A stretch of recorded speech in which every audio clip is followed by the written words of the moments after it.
Hi guys, it's Amanda. Welcome back to Live Rooted. So yeah, I'm in the car today and my sister is over here in the background. Hi. And we're in the parking lot just waiting on our family in Walmart because they're doing some last minute Christmas shopping. So we just decided to stay in the car.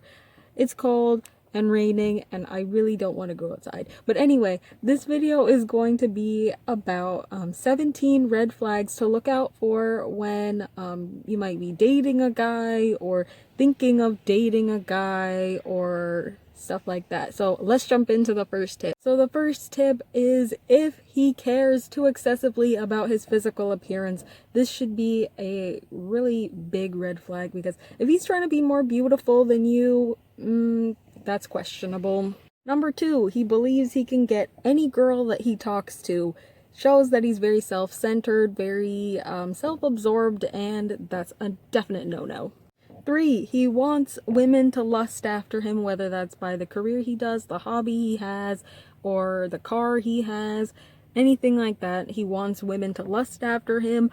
That's a huge red flag. Avoid him completely. Number 4, he does not practice the fruits of the Spirit. And those are love, joy, peace, patience, kindness, goodness, faithfulness, gentleness, and self-control. If he is not trying to genuinely put those into practice in his own life apart from you, how is he going to put them into practice when he is with you? It doesn't work that way. And you'll be able to see it in your life because it'll show when those things are not put into practice. So be mindful.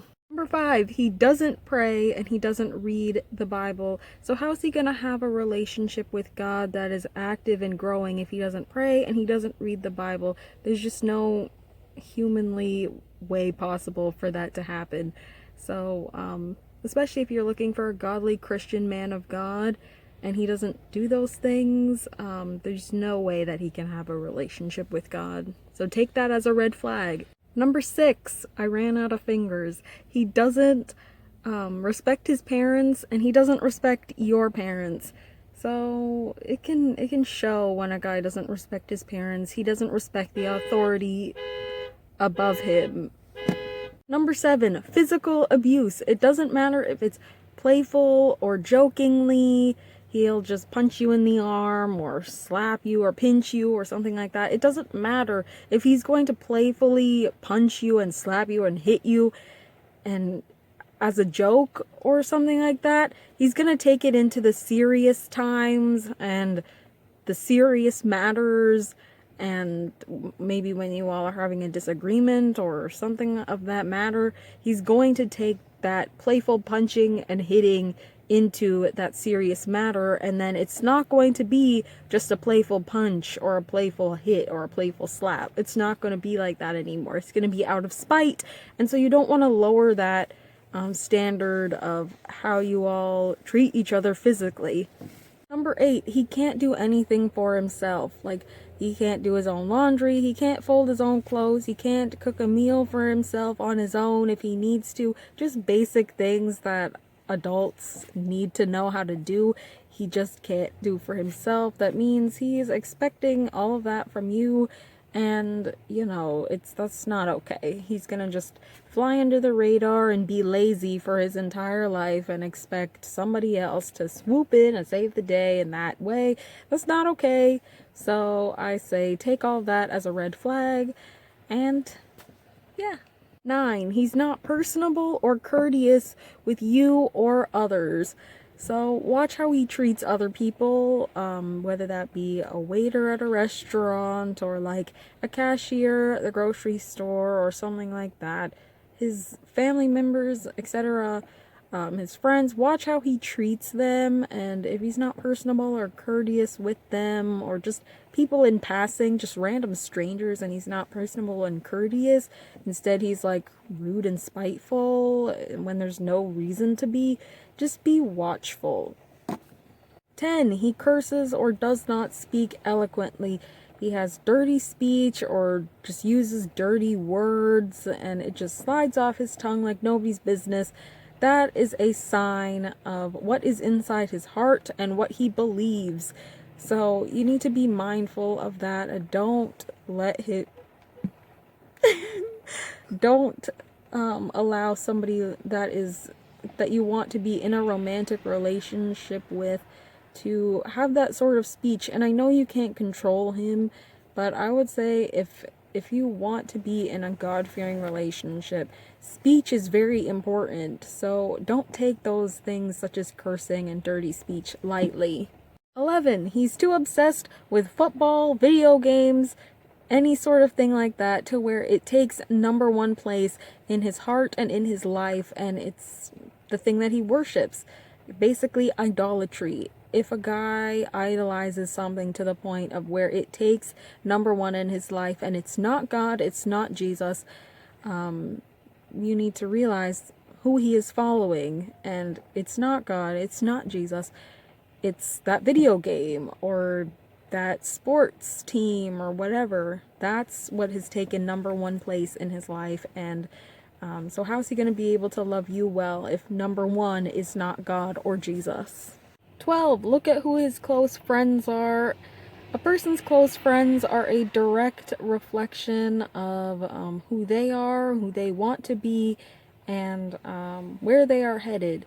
So if somebody's friends are not following the Lord, they're not trying to follow the Lord or anything like that, that person is ultimately going to end up going that same route as their friends do, because their friends are the ones that are very close to them. So take that into consideration. So next, he's not taking the godly lead that a man of God is called to take. So that just shows the passiveness, the maybe lacklusterness for Christ.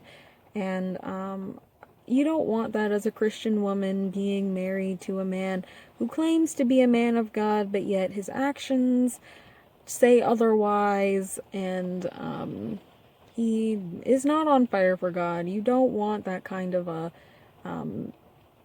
lifelong marriage or situationship.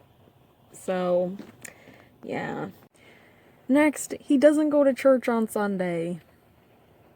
That's a huge sign that something is not quite right in his relationship with God, and that's something to definitely take note of. Next, he doesn't respect authority even though he might not agree with them.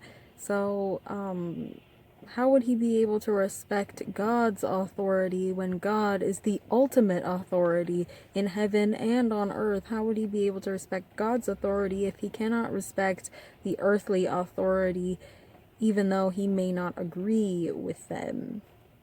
It's just some stuff to think about. Next, if he listens to trashy, non-edifying music or watches things that are trashy and non-edifying, all of those things are influences that go into our ears, through our eyes, and etc. And they influence the way that we think, act, speak, behave. All of those things they influence. So if he's allowing influences that are non-edifying to his relationship with the Lord or bringing glory to the Lord, you need to be aware of that.